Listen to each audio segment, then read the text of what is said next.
بنية القبول إلى حضرة الرسول من كل سؤال ومحمود أن الله تعالى الكريم جعلنا وإياكم من الذين يستمعون القول فيتبعون أحسنه وأن الله تعالى يمن علينا بالإيمان والإسلام والإحسان ويرزقنا حسن الختام بسر القرآن وبسر النبي وحدة النبي وبسر سورة الفاتحة. أعوذ بالله من الشيطان الرجيم. بسم الله الرحمن الرحيم. الحمد لله رب العالمين الرحمن الرحيم مالك يوم الدين إياك نعبد وإياك نستعين اهدنا الصراط المستقيم صراط الذين أنعمت عليهم غير المغضوب عليهم ولا الضالين.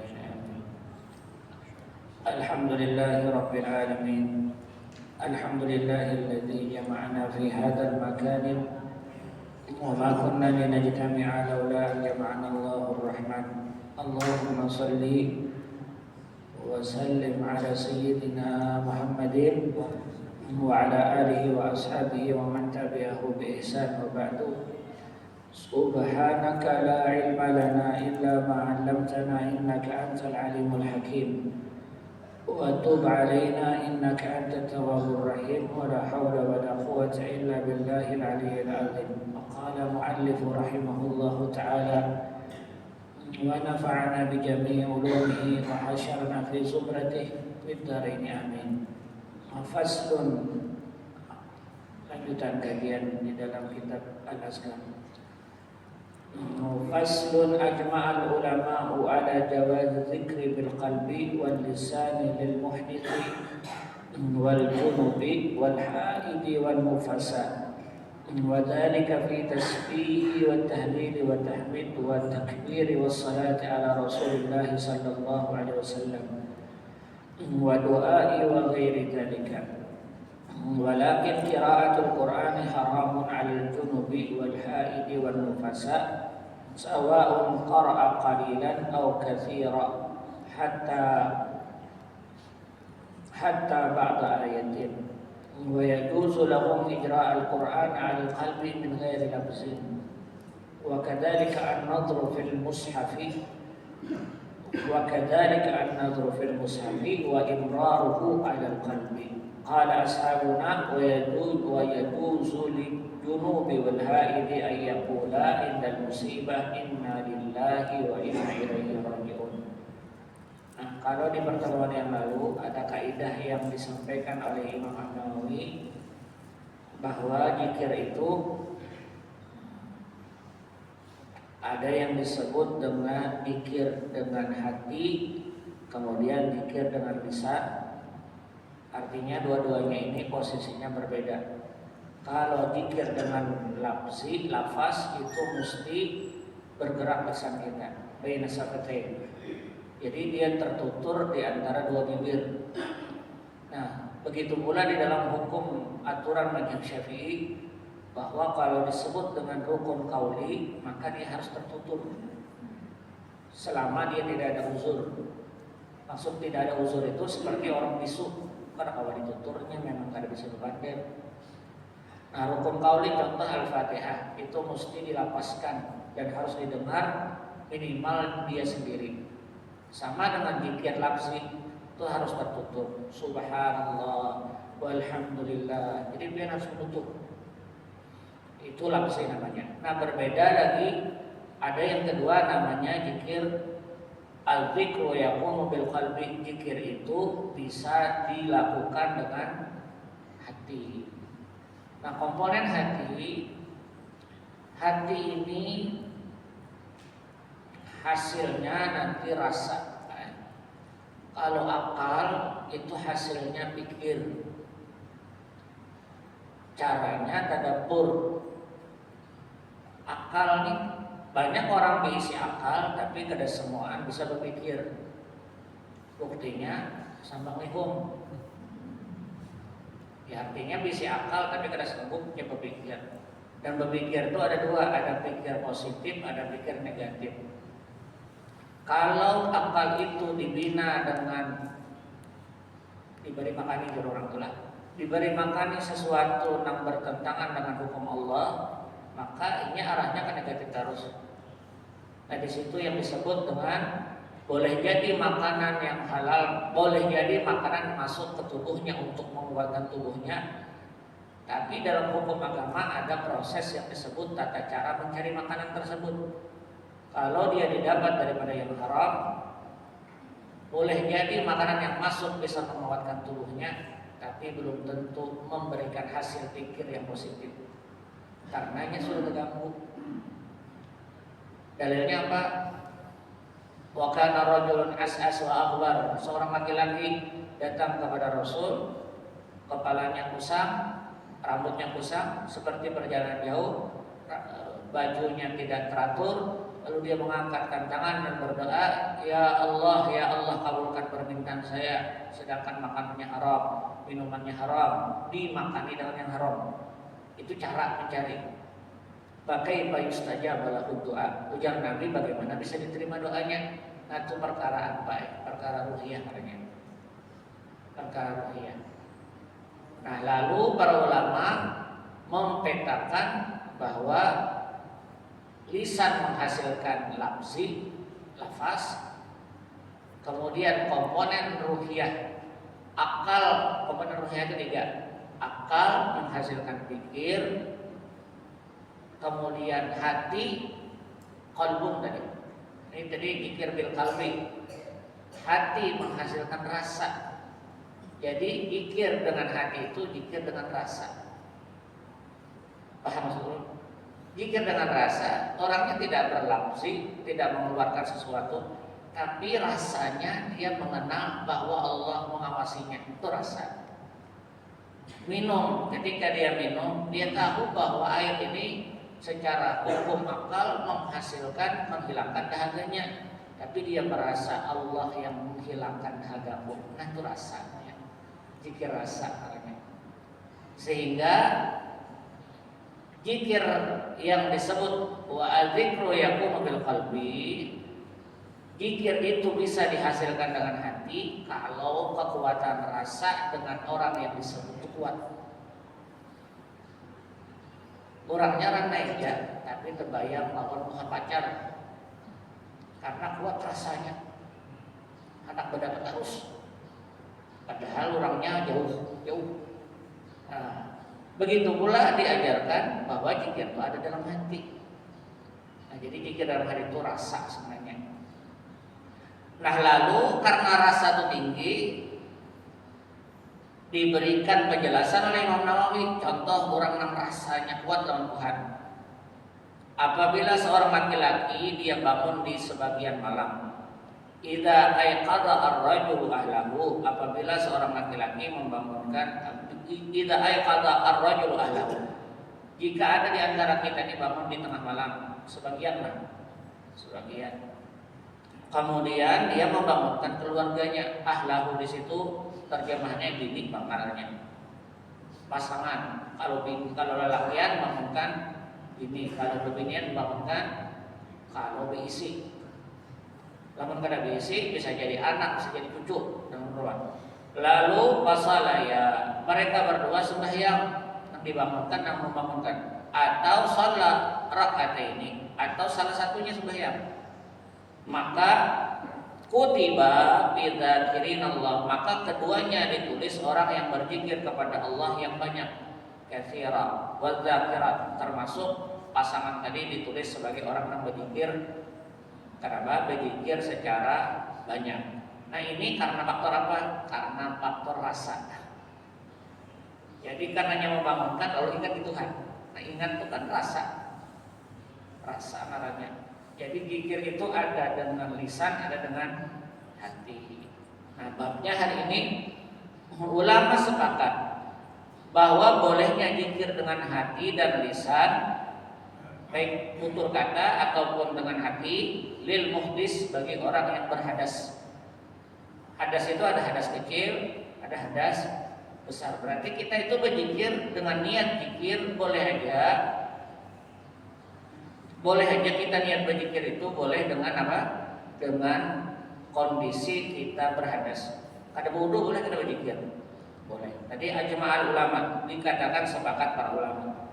Kemudian ada yang disebut dengan hadas besar. Nah, hadas besar ini apa di sini dicontohkan? Lil muhdis wal junubi, di situ disebutkan waulil bayan.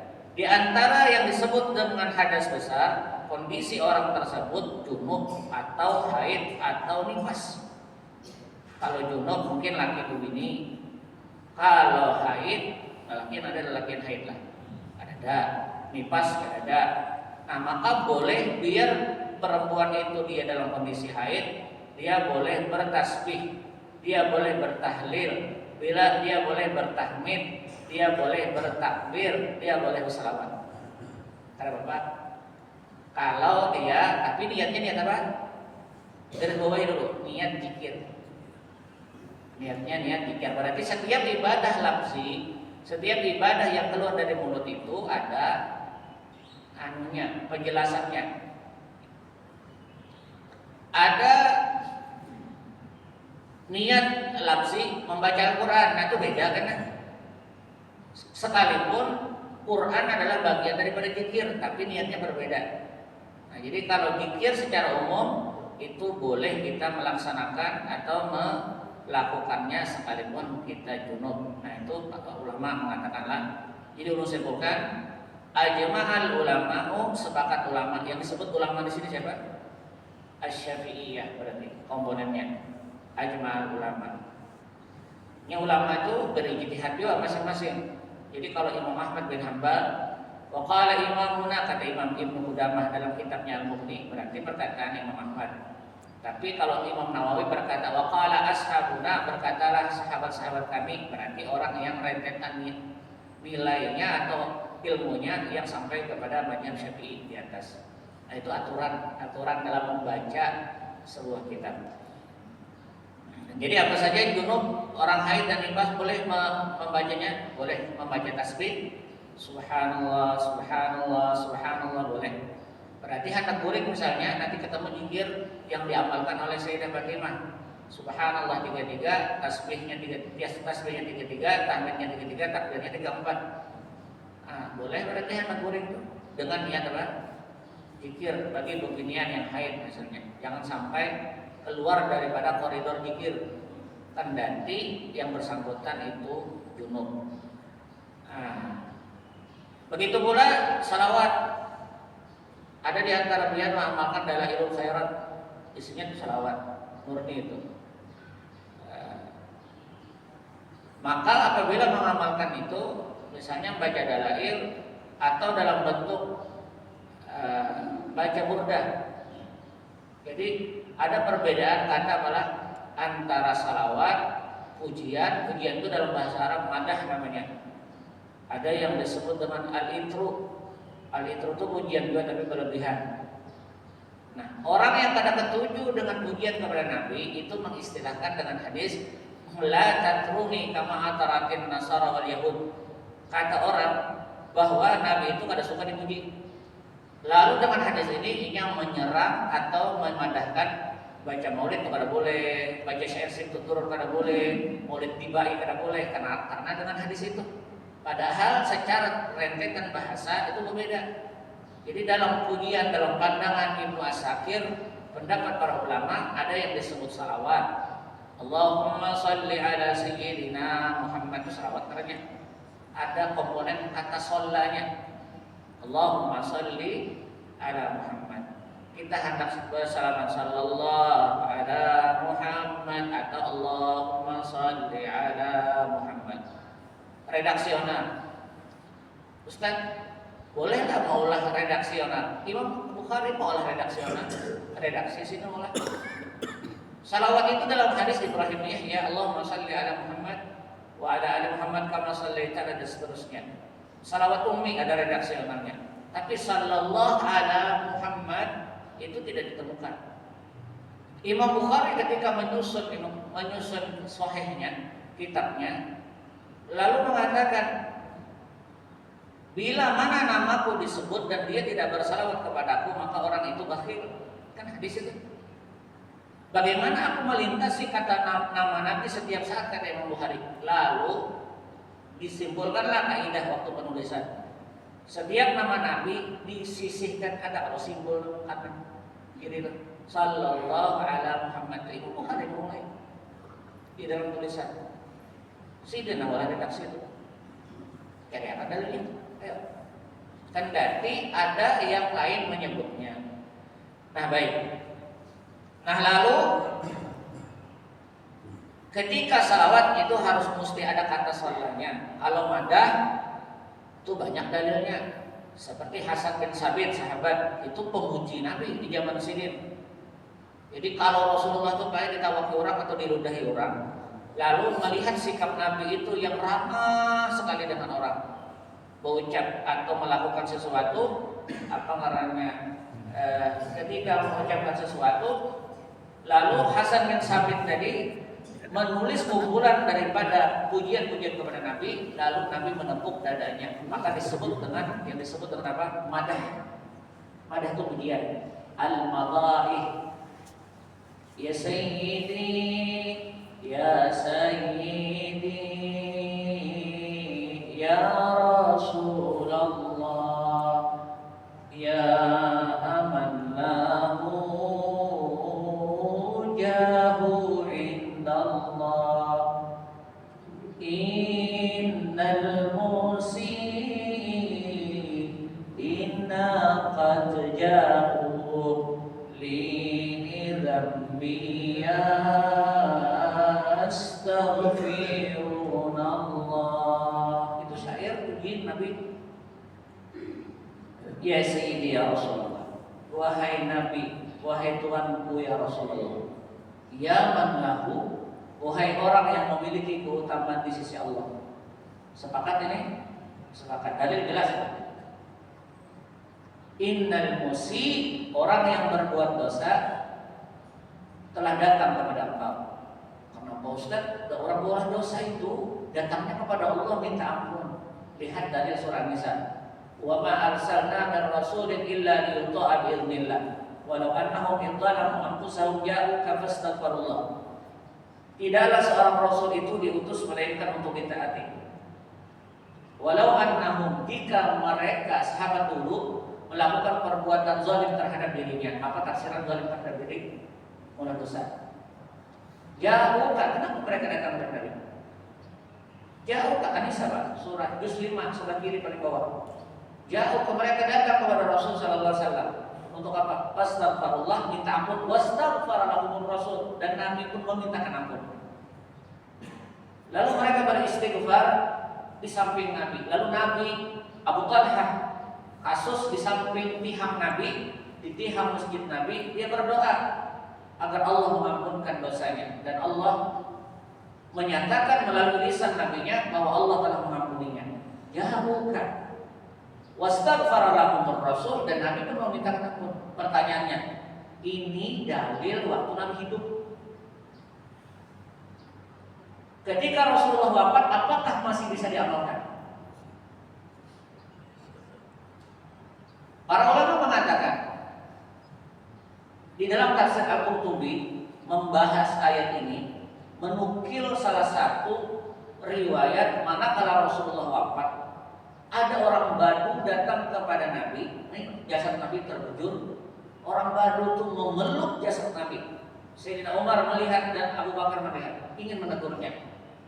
Mendengar ucapan orang Badu ini, orang Badu itu orang jauh yang senantiasa kalau nyemulah dosa datang kepada Nabi, ya Rasul, ulun mulah dosa, mintakan ampun kepada Allah supaya Allah mengampuni ulun.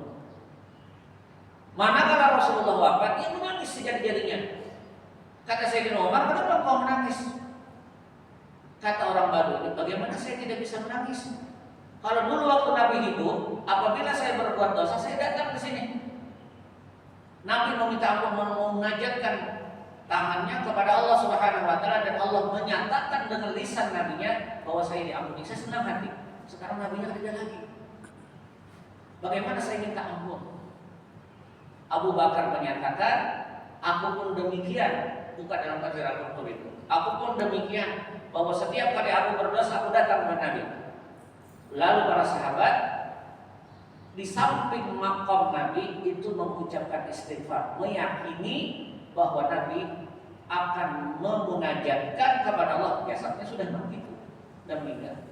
Innahu kana aram, sudah tidak berfungsi jasadnya. Tapi diyakini oleh para sahabat Nabi tetap dalam kondisi sesuai fungsinya. Sehingga di antara fungsi salawat itu banyak tampung. Yang membaca Allahumma shalli ala Muhammad, Allahumma shalli ala Muhammad, biar salawat isinya tapi substansinya isinya berisikan tentang tampung. Itu jelas para ulama. Utsman bin Hunain mengangkatkan tangan. Utsman bin Hunain menceritakan, ada seorang laki-laki buta datang ke samping Rasul, lalu mengatakan, ya Rasulullah, doakan saya supaya saya bisa melihat. Ujar Nabi, kalau aku doakan, kalau engkau ingin doakan, tapi menurutku sabarin, itu lebih baik. Ada ya Rasul, belum melihat juga orang. Baiknya Nabi kalau kayak itu kamu wudu dulu. Berwudulah laki-laki, orang buta. Setelah dia berwudu, lalu disuruh Nabi salat rakaat sembahyang 2 rakaat. Rupanya mengarang doa seorang. Hadis itu riwayat Imam At-Tirmidzi dari sanad Utsman bin Hunain hadis sahih. Lalu angkat tangan, mulai redaksi seorang. Allahumma inni as'aluka, ya Allah, hamba meminta kepada Engkau, wa tawajjahu ilaika, bertawajjuh hari ini kepada Engkau, bin nabi ka nabiyyir rahmah, dengan sebab sikum gaulin, yaitu nabi engkau yang nabi sangat sayang dengan kami. Lalu dia mengatakan kepada Rasul, ya Muhammad, ucap nabi tidak, ya Muhammad sallallahu alaihi wasallam, inni atawajjahu bika ila rabbi, saya bertawajjuh kepada Tuhan saya dengan sebab engkau. Ini namanya tawasul kan baik, tapi nabi hidup. Ila rabbi wa rabbika, kepada Tuhan saya dan Tuhan engkau, fi hajati, dalam hajat saya. Dia menyebut hajatnya agar bisa melihat lagi. Fasyafi'ni fiyya, ya Allah, berikan syafaat dia, kemuliaan dia dengan permintaan hamba. Allahumma fasyafi'ni fiyya. 2 kali menyebut lalu mengusapkan tangan. Seketika mata melihat. Itu doa sembahyang hajat. Enak kita sampai di sini hadisnya. Doa sembahyang, Allahumma inni as'aluka wa atawajjahu ilaika bi nabiyyir rahmah ya sayyidina Muhammad, wa inni atawajjahu bika ila rabbi wa rabbika fi hajati, seluruh hajatnya. Ya Allah, mudahan tanah payu, tanah orang payu, belum pakarnya aja. Nah, maksudnya itu doa. Lalu boleh kan digawi setelah Nabi Muhammad? Digawi oleh sahabat. Rentetan banyak sarah daripada hadis tersebut menyatakan Abdullah bin Umar itu tinggal di Taif. Kalau yang ke Taif biasanya Abdullah bin Abbas tinggal di Taif. Bila anak ke Madinah ada pernah meninggal doa ini. Lalu berdoa. Nah, pertanyaannya tadi yang ulun ingin jelaskan adalah bahwa hadis yang memintakan ampun, ayat yang memintakan ampun, kemudian hadis yang bicara menyebut nama Nabi, itu semua pernah digawi sahabat kendati Nabi sudah tidak pernah. Maka oleh sebab itu belum simpulkan di sini dikatakan orang haid, orang nifas, orang junub, zikirnya masih berfungsi, salawatnya jalan, tasbihnya jalan, tahmidnya jalan, takbirnya jalan, dan itu memiliki keutamaan yang besar dan nanti orang tua haid.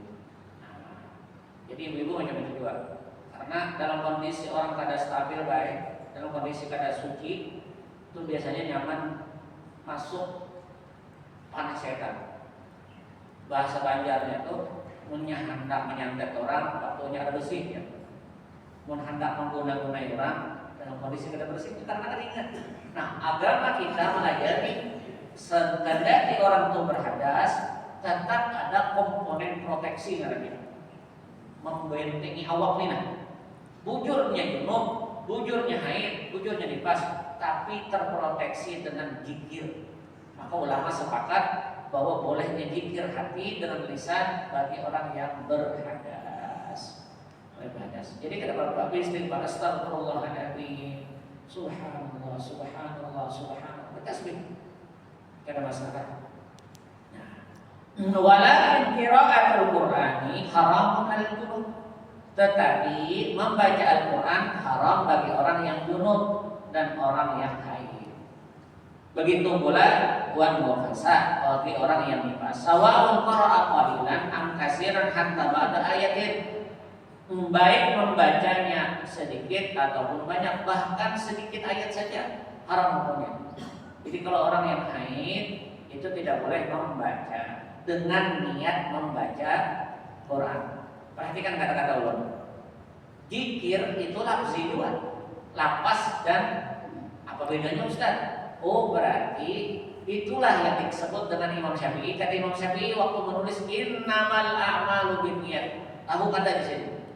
Hadis ini memecahkan separuh pasal agama. Ternyata ucapan yang kandungannya ibadah tergantung niat. Tergantung niat. Ya niatnya apa? Oh ini niat turun zikir. Kenapa ada komponen-komponen di dalam ayat Quran itu sifatnya zikir? Contoh, si Anu meninggal ya. Apa ucapan kita Pak? Inna lillahi. Itu Quran tidak? Al-Quran ayat soal Al-Baqarah itu juz 2 sebelah kiri paling atas. Maknanya apa? Ini bagian dari ayat Quran. Padahal tadi barang siapa di sini disebutkan walakin qiraatul Quran, membaca Al-Quran haram ada dunubi bagi orang yang dunub, wal haidi orang yang haid dan orang yang nifas. Ada boleh meniatnya membaca Al-Quran. Berarti kalau buka Quran itu mesti ada nih niatnya apa baca Quran. Nah berbeda nanti dengan masul mushaf lah, kita ada babnya nanti khusus. Jadi kalau orang haid, junub, nifas memegangnya, jadi bedakan dua. Dalam mazhab Syafi'i menuturkan ucap, boleh tidak? Boleh jika niatnya zikir. Tapi kalau yang membaca, maka ada boleh membaca. Niatnya membaca Quran, ada boleh. Kalau memegang mushaf bagi orang yang junub itu tidak boleh. Bagi orang yang haid, yang nifas dan seterusnya, tidak boleh. Yang berhadas tidak diperkenankan. Mushaf itu Quran itu berbeda. Illa bihairin, kecuali melapet misalnya. Nah, jadi kemuliaannya itu. Makanya ulun di minggu yang lalu pernah mengatakan bahwa wujud Quran itu ada 4 ya ulun. Wujud Quran itu ada 4. Pertama, wujud yang disebut dengan qa'im bi dzatillah. Quran itu berdiri sendiri di sisi Allah. Karena sifat Allah itu ada namanya al-kalam, berpender, berucap, bertutur, bi ghairi harfin, tanpa adanya huruf, wala sautin atau suara. Kayak apa? Pokoknya Allah berkata, bertutur, berdiri dengan zatnya. Itu kan dalam sifat 20 itu kita belajar kan? Hanya Allah yang tahu ini. Lalu diturunkan Al-Quran ke bawah, dituturkan itu lafzi namanya. Bismillahirrahmanirrahim itu lafzi. Untung kita dinilai ibadah gara-gara tertutur. Alhamdulillahirabbil alamin. Jadi dia bernilai ibadah gara-gara tutur kita lafzi. Untung kita nih Pak penilai.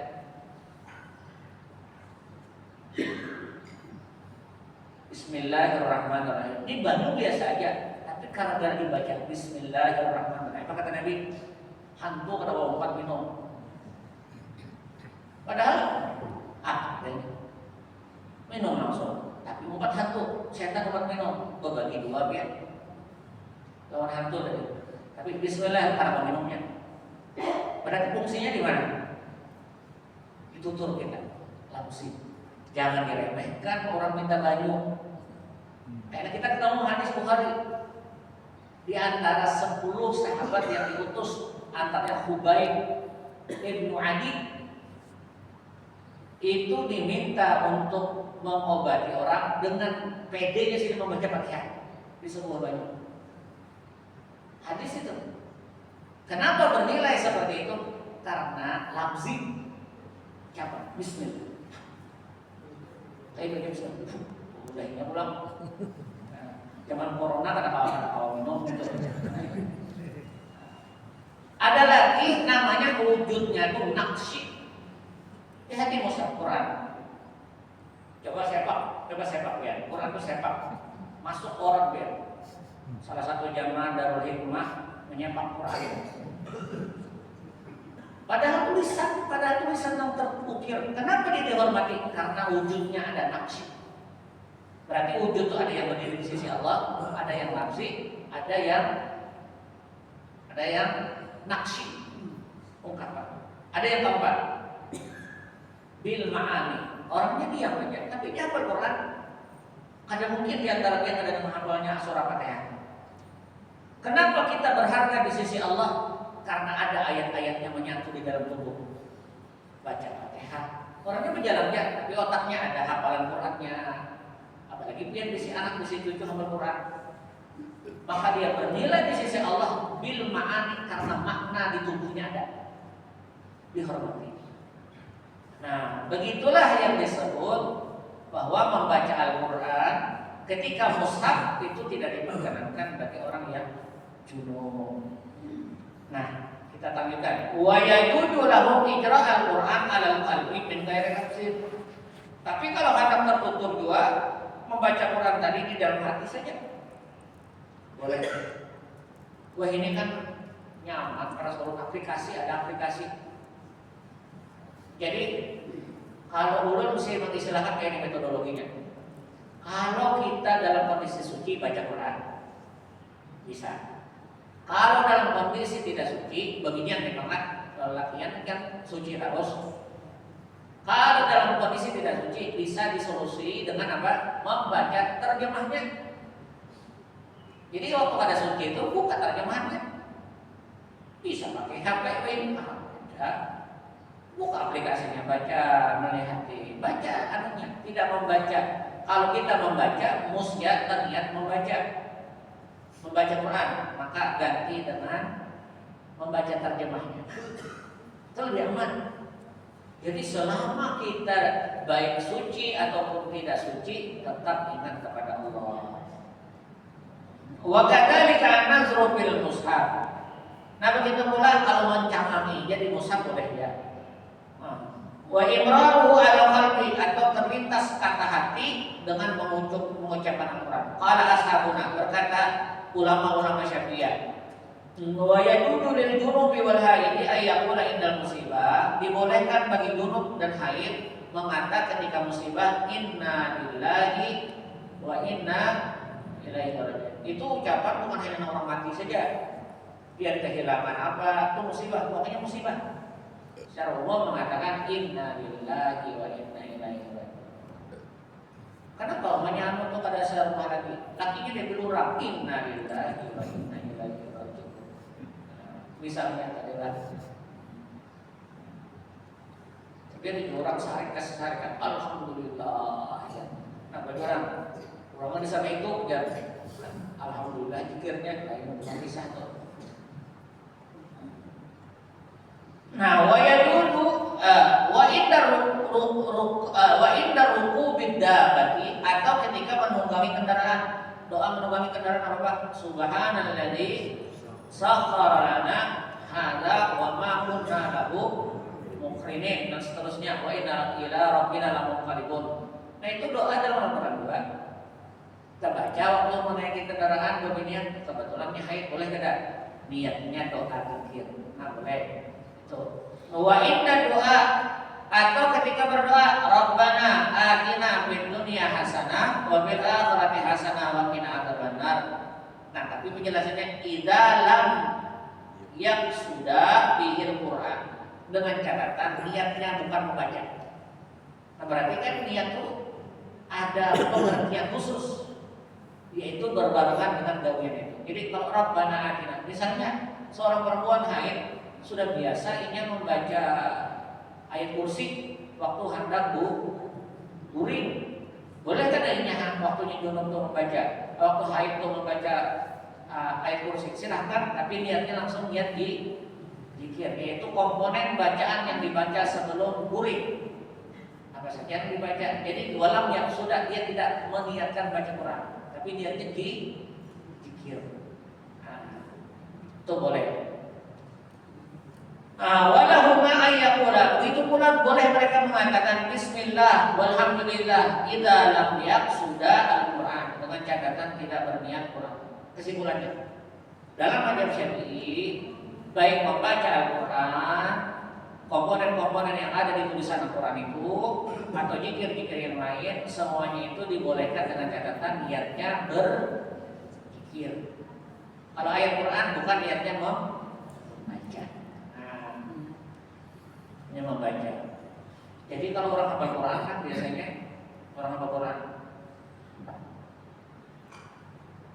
Kalau orang hafal Quran, niatnya kada mengulangi hafalan itu bukan berniat membaca Quran, tapi niatnya adalah dia zikir kepada Allah melalui lantunan ayat.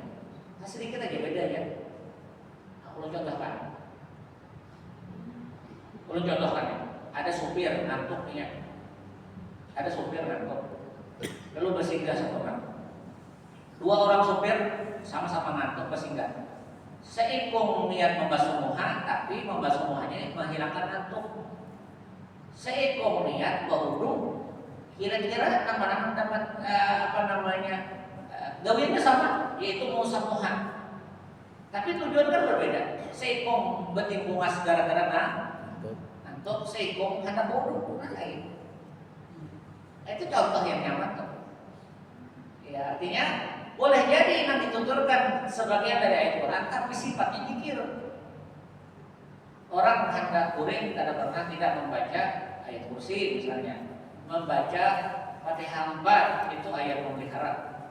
Nah, maka dibolehkan selama dia berniat zikir. Wala ya'thimani illa idza qasada al-Qur'an. Dia tidak akan berdosa kecuali dia salah niat. Kan saya zikir orang dalam hati. Mengalihnya dalam mazhab Syafi'i kan. Niat tergantung niat, harus diucap di dalam hati, saya berzikir. Saya berzikir. Wa yajudu lahu ma qira'atan ma nusikhat tilawatu kasayh wa syaiha idza zanaya farjamuhuma. Dibolehkan untuk keduanya kepada orang yang haid atau junub tadi, mana sakat tirawatatu, jika dia sebagai pembaca sebuah eksekusi penjina laki-laki dan penjina perempuan itu dibacakan ayatnya, lalu orang ini dirajam. Sudah sampai ya Pak?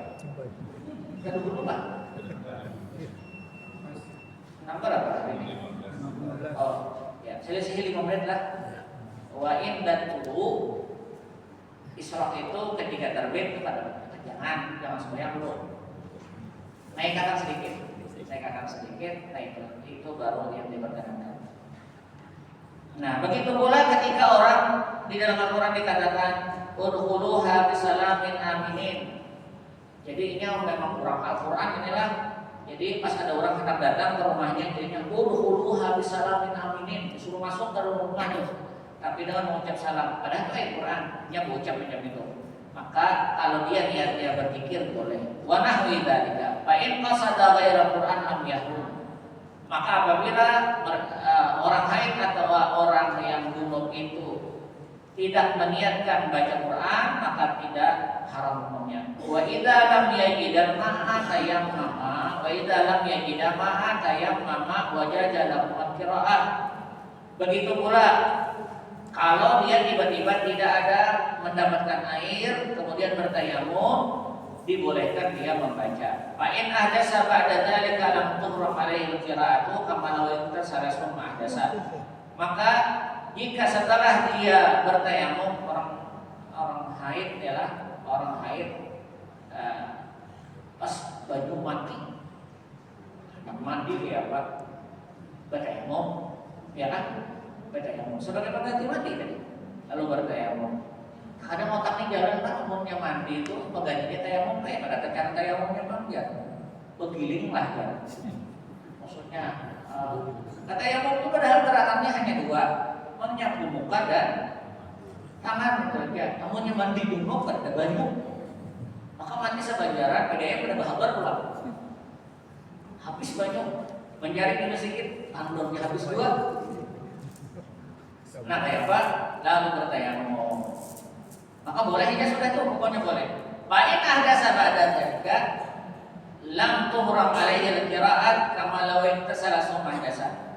Kemudian setelah itu berhadas, tetap boleh dia membaca. Summa la farqa baina ayyakuna tayammumu di adamil ma' fi hadir aw sabab.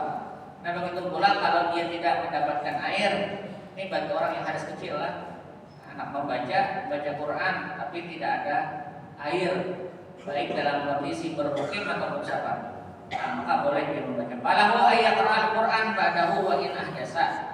Boleh dia membaca Al-Quran kendati dia berhadas. Jadi orang yang tadi junub atau orang haid tapi mantuk sudah habis, sudah haidnya tadi, hendak mandi baju reda, berarti bersih. Lalu hendak baca Quran sih. Ini di dalam mazhab Syafi'i dipengecualikan, diperkenankan. Nah, wa qala ba'du ashabina in kana bil hadir shalla bihi wa qara'a bihi salat wa la yajuzu an yaqra'a kharija salat wa sahih jawazuhu kama qaddamnahu li anna tayammum kama muslim. Intinya kalau sudah bertayamum itu sudah mengganti dalam posisi mandi dan posisi berwudu. Walau tayammum al-junubu summa ra'a ma'an yalzimu istighfaruhu.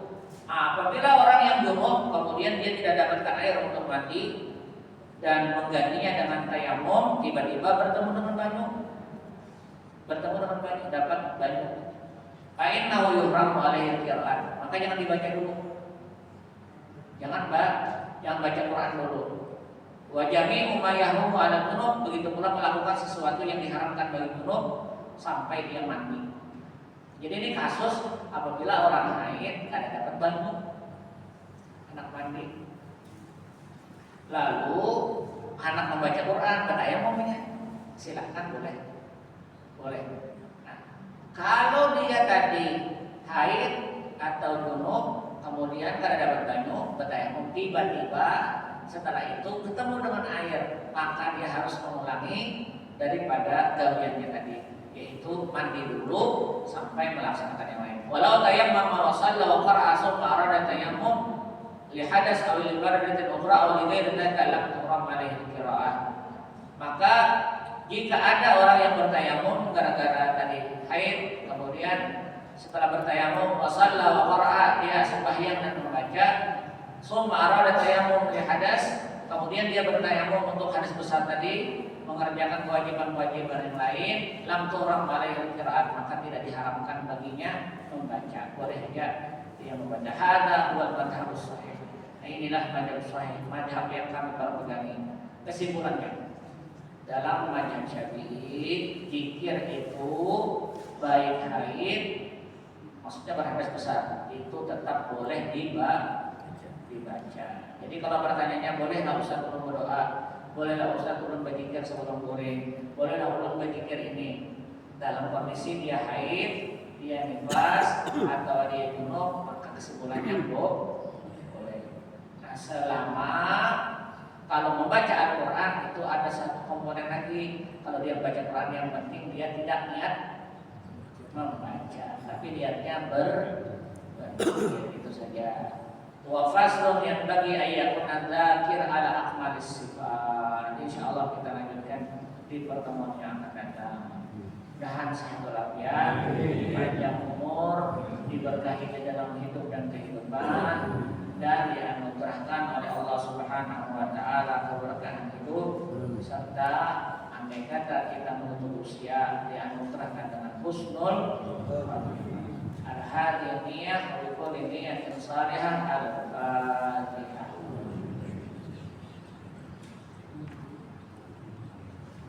Bismillahirrahmanirrahim. Alhamdulillahirabbil alamin. Wa iyyaka nasta'in ihdinas siratal mustaqim. Shiratal ladzina an'amta 'alaihim ghairil maghdubi 'alaihim waladdallin. Ya Rabbana i'tarafna bi annaka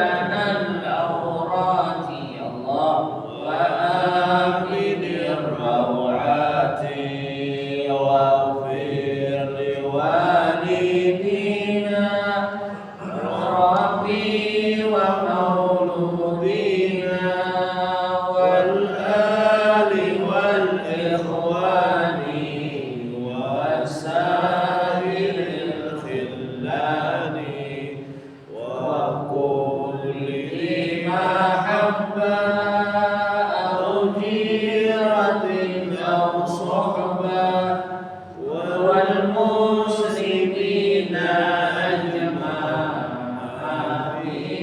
rabbi asma' والجود منا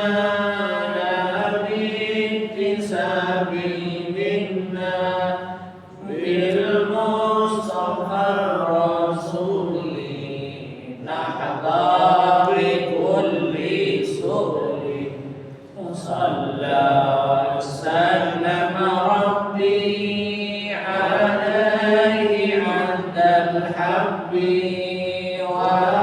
وآله وصحبه بداد تخصيص صحبي والحمد لله في البدء والثناء حمدا كثيرا دائم محبة النسائم سبحان ربك رب العزة عما يصفون وسلام على المرسلين والحمد لله رب العالمين.